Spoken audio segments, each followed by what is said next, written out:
साथियों, आज इस गमज़दा माहौल में हमारे बीच उपस्थित इस सभा में आए प्रतिभागीगण, अर्जक, बौद्धिस्ट, समाज सेवी, अन्य समाज के कार्यों में लगे हुए, खास तौर से 3 लोग जो मुझसे प्रत्येक दशा में बड़े हैं, दूसरे मेरे समकक्ष के लोग, तीसरे मेरे अनुज और मातृशक्ति में हमारी बच्चियां, बेटियां। आप जानते हैं ये सभा स्मृति शेष भुवना देवी के संस्मरण में मनाई जा रही है। इस कार्य में अभी कनौजिया जी ने बताया कि 2 लोगों का नाम विशेष रूप से अग्रणी है। प्रथम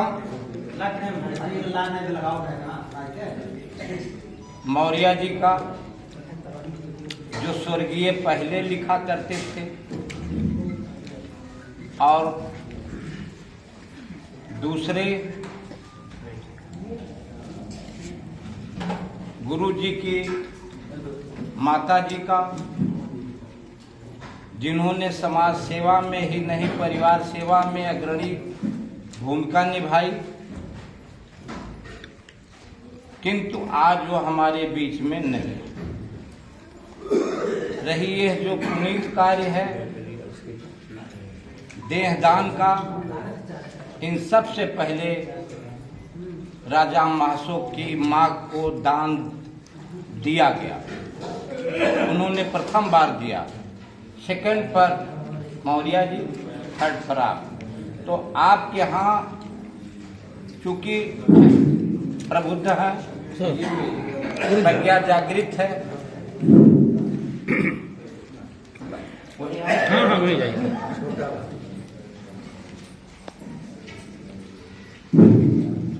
तो आपने हर कार्य न पूरे मन से किया, न पूरी बुद्धि से किया, बल्कि यह देखा, यह विचारा कि प्रत्येक कार्य मन से किया गया भी अच्छा नहीं होता है, उसी तरह से बुद्धि से भी किया हुआ काम अच्छा भी नहीं होता है। क्यों? क्योंकि यदि काम संयोग और वियोग पर निर्भर है। तथागत बुद्ध ने कहा कि कोई काम अगर पक्ष में नहीं हुआ तो कहा जाता है कि अरे भाई मेरे मन ने गड़बड़ कर दिया, ये मेरी बुद्धि नहीं काम की, इसलिए वियोग हो गया, गड़बड़ हो गया। किंतु यदि दोनों को आपने मिक्स कर दिया तो विवेक जगा, और विवेक से प्रज्ञा, और जब प्रज्ञा जागृत होती है तब शील और समाज मिलती है। इस समाज की स्थिति में जो चेतना आती है, जो प्रज्ञा उसका प्रथम सोपान है, तब आपको उस आध्यात्म लाइन, जिसको गुरु कबीर, गुरु नहीं बल्कि गुरुओं के गुरु सदगुरु कबीर कहा, गुरु नानक, गुरु रविदास जी ने अपने संत मत में ढूंढा और तथागत के वचनों को, जो उनका त्रिपिटक था, उसको साखी, शबद, रमैनी 3 पार्ट में अपनी बात कही। साखियों में उन्होंने कहा कि आया है सो जाएगा, और राजा रंग फकीर, कोई डोली चढ़ चला, कोई बधा चली। इसलिए इस पर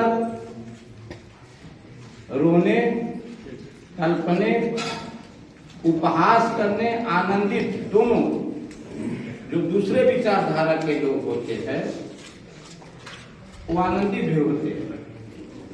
जैसे मां साहब ने कहा कि टिप्पणी हुई, तो यह विषय नहीं है। विषय यह है कि वह कार्य प्रज्ञापूर्ण तरीके से किया गया या नहीं। तो निश्चित रूप से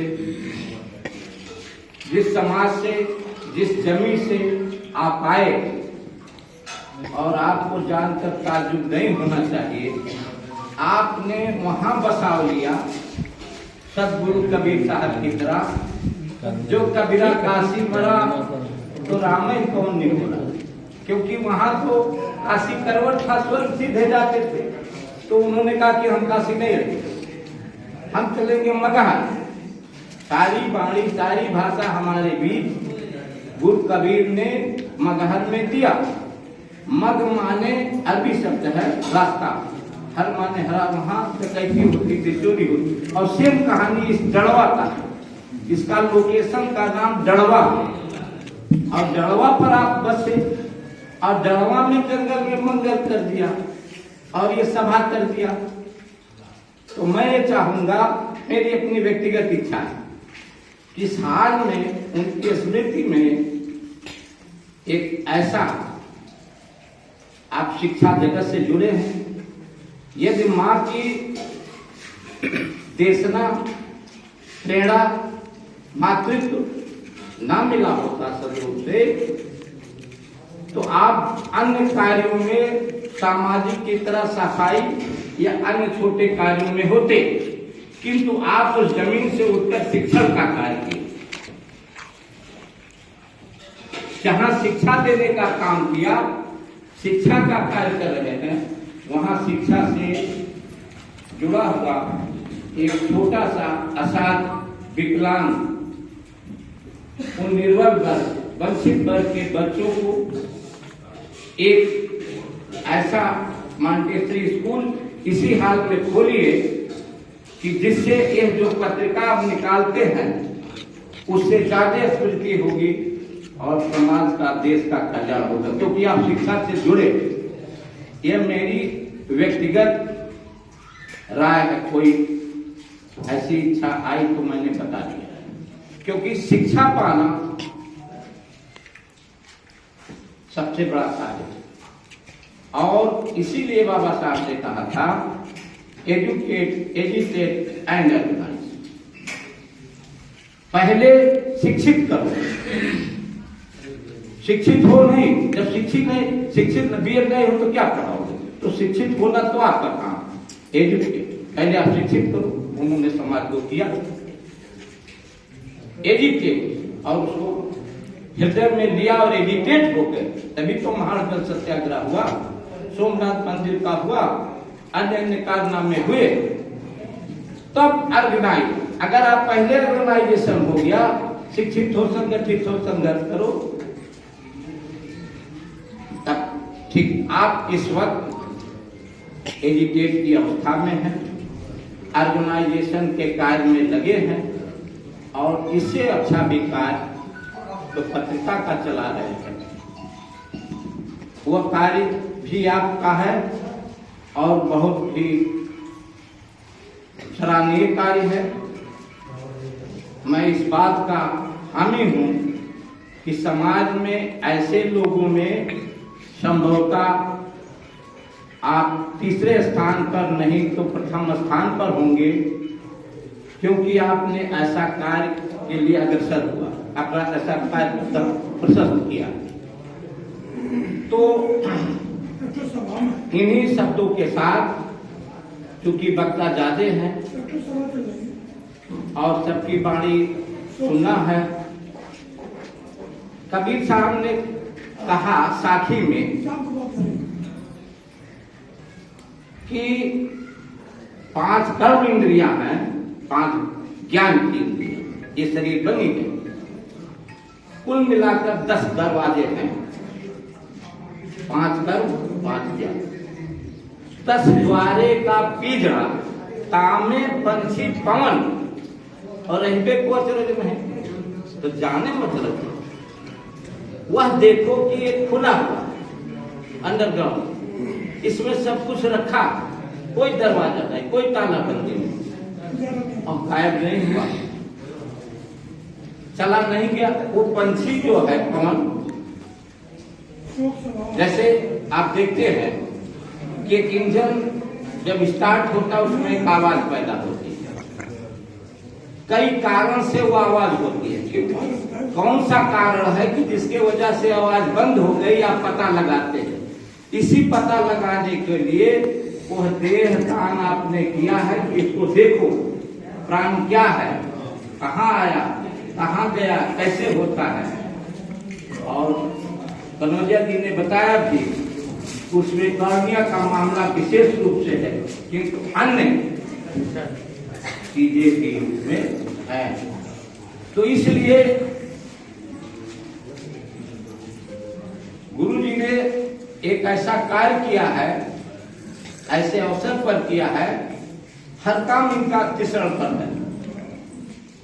तीसरे दिन आपने सुना, 15 को देहदान और 18 को हो गया तीसरे दिन। तो हर काम तीसरा पंचशील से आधारित प्रज्ञा पर आपने किया, प्रतिपादित किया। अगर इसकी पूरी तरह से आप मीमांसा करें तो इसलिए मैं ये कहना चाहूंगा कि साथियों, अच्छा बात करने से अच्छा है अच्छा कार्य। अग्रणी होना महत्वपूर्ण नहीं है, महत्वपूर्ण है उसको अंतिम छोर तक निपटाना और उद्देश्य को प्राप्त करना। तो हम जिस समाज में हैं, अर्जक समाज के लोग सदियों से इसी कार्य से लगे हैं। जैसा कि वर्मा जी ने बताया, इस देश की तरक्की, बाखुदियत, स्वतंत्रता संग्राम और हर लड़ाइयां हमने लड़ी, हमने जीती। उसमें सबसे बड़ा इतिहास भीमा कोरेगांव है।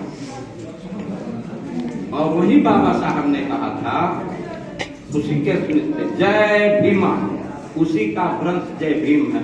नट डॉक्टर अंबेडकर को सलाम और संबोधन जय भीम नहीं, जहां तक मुझे जानकारी हो सकता है।